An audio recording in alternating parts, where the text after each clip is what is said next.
Also given us some excellent information concerning his background and some of the experiences that led him to us this morning. And so, Dr. Marbury, let's see if we might be able to pick up where we left off and to have you to start talking about African Americans and the institutional church from your perspective.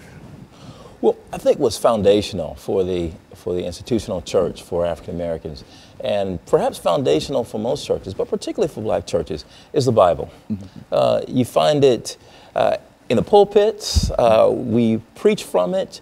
It is our authority for our moral life, and it is for most Christian communities the Word of God. And I tell my students every time they step into a pulpit in the midst of a community of believers and they speak from the Bible, they are speaking for that community. What is the Word of God? And so one of the things that captured my attention when I was a student at ITC and then later at Vanderbilt, I had good professors like Professor Victor Anderson and Professor Lewis Baldwin, who interest me not only in ethics, that is how black communities think about what's right and wrong, but also interested me in the history of the black church. And from that standpoint, I wanted to know, well, why do black churches, why do churches in general think of the Bible and use the Bible so differently? For example, you look in Nashville and you've got churches from one end of the city to the other. And on fundamental issues, we disagree, and yet the same book is being preached from our pulpits. And I began to wonder, well, what's going on? It's not the book is the same. What's going on in the way that we interpret these texts? It's the interpretation of the book. Absolutely, it's the way. And so I wanted to study how African Americans historically have interpreted the Bible. And so that's the reason I wrote Pillars of Cloud and Fire. It begins to look at African American biblical interpretation from the antebellum period, starting with slavery. And I look at various examples.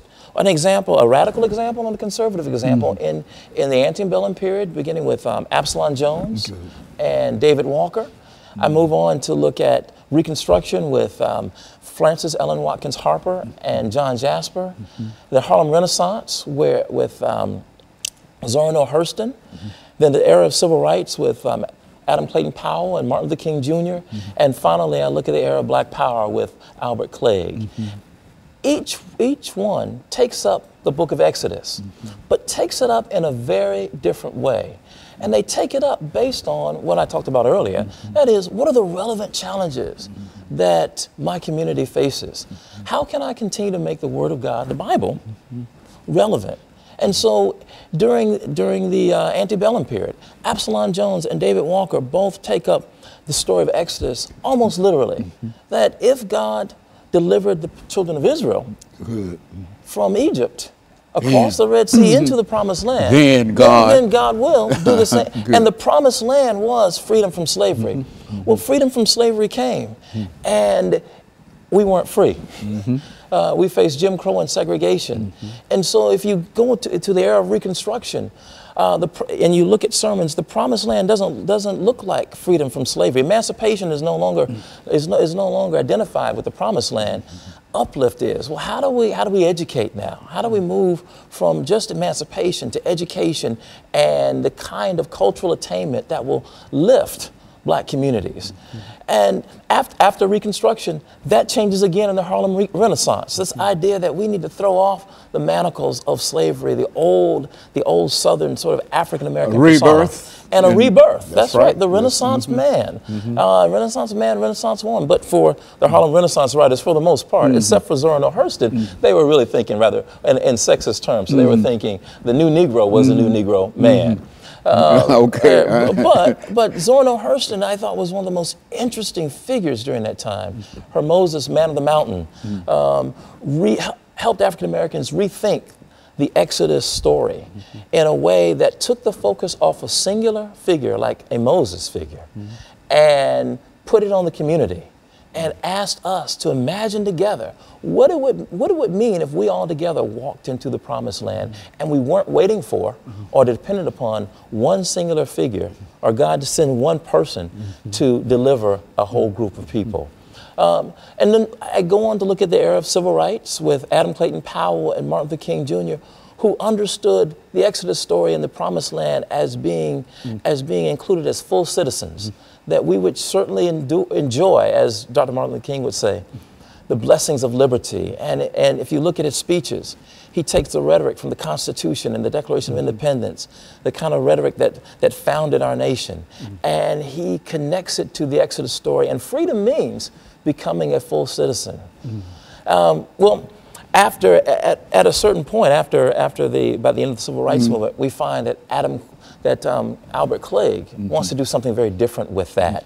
That there's the frustration that has risen because African Americans still aren't enjoying the blessings of liberty. There is a move to take that story and to claim it for ourselves and to claim the power to change our lives. Not that power, but not placing it in the founding documents, but placing it in black communities themselves. And so we get the Black Power movement. So I wanted to look at the various ways that we have interpreted one singular book, the book of Exodus, over the course of a long period of time.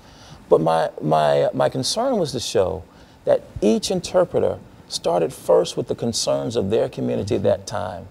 And I wanted to encourage my students who were going to serve churches and serve in religious communities to do the same. You know, during this second segment, final segment, what I would like for you to do is to, and I think you've mentioned Adam Clayton Powell and Dr. Martin Luther King. I think that these are two giants, but I think that people know more about Dr. King than they do about Adam Clayton Powell. And so during this final segment, when we come back, we've got about 45 or 50 seconds here. But when we come back during this final segment, what I'd like for you to do, and I say this now because I don't want to forget to push it forward, I want you to talk about Dr. Martin Luther King and Adam Clayton Powell